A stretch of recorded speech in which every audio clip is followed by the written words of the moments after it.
Welcome to this course unit entitled History of Education. History of Education is a very important module, and therefore, for that matter, it falls under what we call foundation education.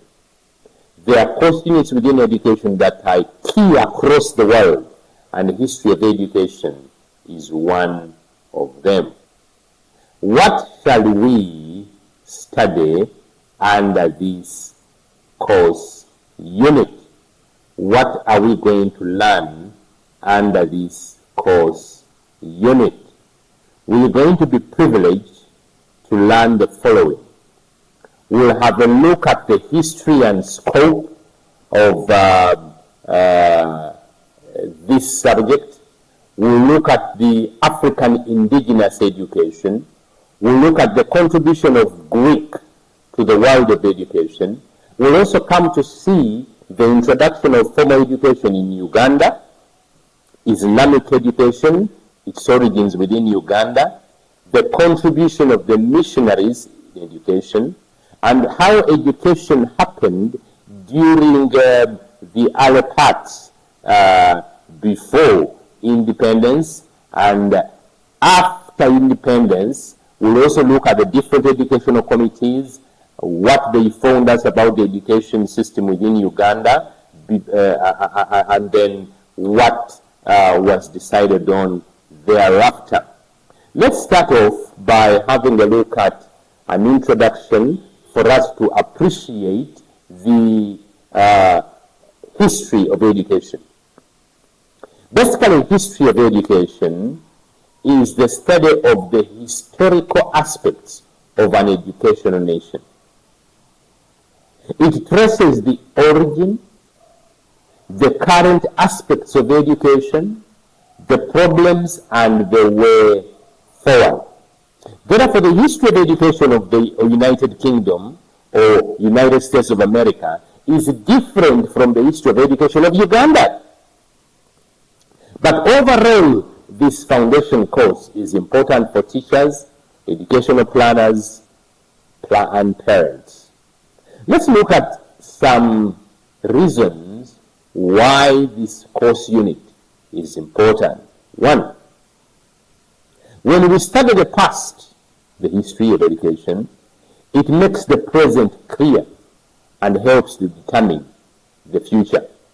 You get to appreciate the achievements, the failures in the past, and therefore you avoid similar mistake, or you reinforce the successes that were previously attained within an education system. Two, educational planners will have the necessary information to execute their duties and plan. I'll give you an example. When you have the history of the education in Karamoja, the educational planners will notice that they are not going to use the very system that works in Kampala. Three, because of the history of education, it brings out clearly the significance and the contribution of education to the development of a society. So we come to appreciate that for a society to develop, as depicted in the past, education is a salient issue. To a student who is pursuing history of education, his intellectual capacity is enhanced. You have the skills, you have the ability to reason, to present arguments, to present analysis, and therefore, mentally, you develop. And dear students, by the time you finish this course units, your mental development will have been enhanced. The fifth reason why we undertake this course unit is to avoid past mistakes, mistakes of earlier generations. You may conceive a new idea, but actually it had been tried in the past and was not effective. So why do you have to waste time? So because of the history of education, we don't waste time. We don't repeat mistakes of the past. The sixth reason why we have this course unit, we want to become educational critics. We want to be agents of change, agents of cultural transmission, rather than blindly following particular directions without knowing the very reasons. So, this course unit will help you to become an educational critic, to critique positively the education system. For example, there is a debate regarding the new competence-based A-level curriculum. So, because of history of education, we'll critique the present. Personally, I'm very excited. Why? Because previously, any student that has done A-level at the point of finishing the sixes basically cannot sustain himself. But this competency-based arrangement enables a student to be able to sustain himself in this world. The seventh reason is because of the history of education, you become an all-round teacher. You are a teacher who understands different concepts, different disciplines. You can relate to the studies you had in comparative education, or you will have. You can relate to the studies of curriculum development. You can relate to the studies of education administration. So, we look forward to an exciting journey in this module, History of Education. Let's take a journey into the pre-colonial African indigenous education. There is a belief that education started when the white man came. Is that so? As we shall see, that is not the case. In the traditional view, education was a process through which the adult passed on culture to the young for their socio-political and economic development. The African Indigenous Education, AIE, as we usually shorten it up, was perceived to be that education by which societies in Africa passed on their culture, their knowledge, their skills from one generation to the other. What is very interesting, this African Indigenous Education had a curriculum. They always say that there is a curriculum for early childhood, the 5 learning areas. The way we say there's a curriculum for primary school, the 4 subjects. Even the African Indigenous Education had a curriculum. It had a set of subjects that were given at the different levels. Let's see the different elements of the African Indigenous Education, the elements of the African culture. First, discipline. The first subject, so to say, was discipline.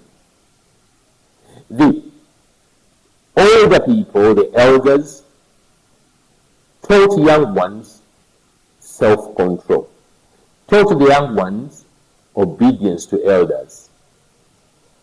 Therefore, order and defense were being promoted. Because of this, it resulted in improved interpersonal relations. Undisciplined people were isolated.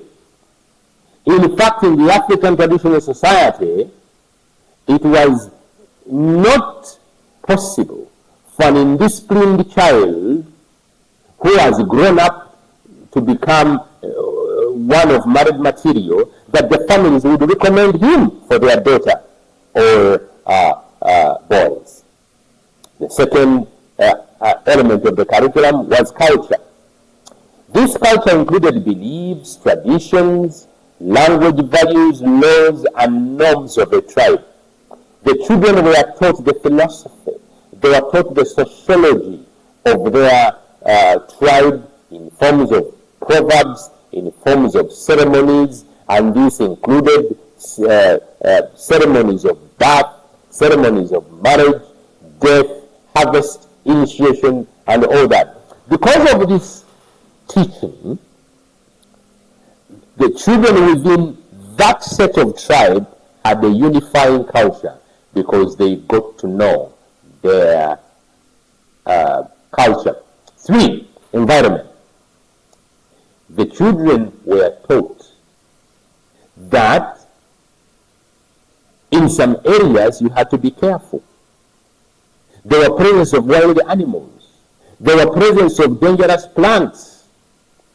I remember when we were young during the Amin regime, as Amin was being chased, there is a family that ate a type of very poisonous cassava.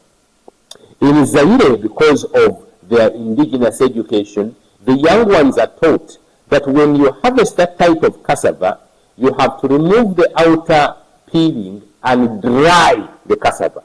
Unfortunately, this family did not have that knowledge, and the whole family perished.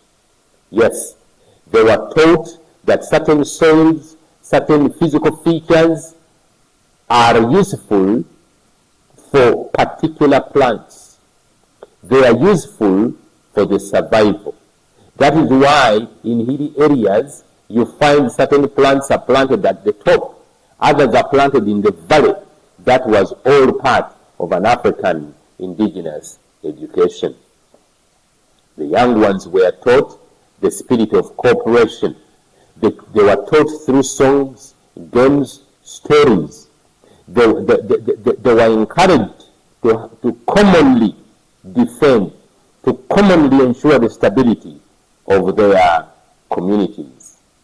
The next subject or element of an African indigenous education were skills. Skills for survival. They were taught general skills and specific skills. Some of the general skills included cooking for the girls, looking after domestic animals for the boys. Now there were other specific skills, for example, backcloth making, fishing, blacksmith. Very interesting, isn't it? Now the other element was belonging to a group. One had to belong to a family, he had to belong to a clan, and he had to belong to a tribe. They were taught the history and customs of their tribes. Why was this very important? So that they could offer protection against hostile neighbors and animals.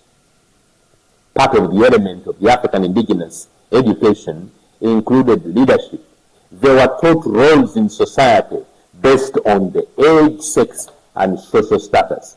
That is why some young ones would be taken to the palace to learn the art of administration. Why? Because in the future, they were expected to become chiefs or administrators. The girls, on the other hand, were taught or trained to become attendants. At a family level, the boys were taught how to be a future good husband, and girls similarly, how to be a future good wife. The other aspect that was involved within the African indigenous education was religion. They became knowledgeable that there is the existence of the Almighty God. But they were also taught that there were other gods. Like here in Uganda, they were taught, oh, there is a god of the waters. There is a god of hunting. The Dungu? Yes, Dungu. That's why there is that song, Dungu Ngaiga, isn't it? Then they were also taught about special places for worship, that this shrine is very important. The African indigenous education also had an element of medical care. They were taught how to mix different herbs to cure the sick, right? Simple herbs for first aid and the like. And then the other aspect was gentility and humility. Children were taught to be humble, peaceful towards other members of the society. They were taught not to conflict with others, but otherwise to have good manners, exchange greetings, be good listeners, and help those in trouble. Now, how were these children taught? What were the methods of teaching and learning in the African indigenous education. They use several aspects. One, storytelling. Two, myths, the way you hear about the myth of Chintu and Warumbe. They were taught through songs. They were taught through proverbs. They were taught through games. They were taught through ceremonies, the way you hear the Mbalu ceremony. They were taught through punishments for their bad action. They were taught through rewards. When they did good things, they were rewarded. And also, the learning happened through observations. We want to conclude this and say, what was the philosophical foundation of the African indigenous education? One, communalism. They were taught that a child needs to be an extrovert. It should not be to himself. Children were brought up in a community, and thereafter an individual had to live up to show love and sympathy for fellow human beings. Communalism, working as a community with fellow human beings. That was very key. The second reason or philosophical foundation was preparationalism. Children were prepared to be useful members of a household, useful members of a society, of a tribe, of a clan. For example, the girls were taught, prepared to be future wives and mothers of that tribe. 3, functionalism. Functionalism. Children were taught different functions. For example, the spiritual and moral ways of living. They were taught job orientation, social and economic communal preparation, and application of what they have learned to the needs of society. They were taught how to be functional within their tribe or society. The other philosophical foundation was perennialism. What did that involve? Transmission of a heritage from one generation to another. This was aimed at ensuring continuity of that civilization, perennialism. Then there is another aspect of holisticism. No specific norm for specialization in learning. In other words, they intended that a child is holistic. He knows quite a lot. He knows how to conserve food, holistic nature of learning, what we can call the multiple learning. So that has given us a very interesting brief on the history of the African indigenous education. In our next lesson, we will see the contribution of the Greek to the world of education.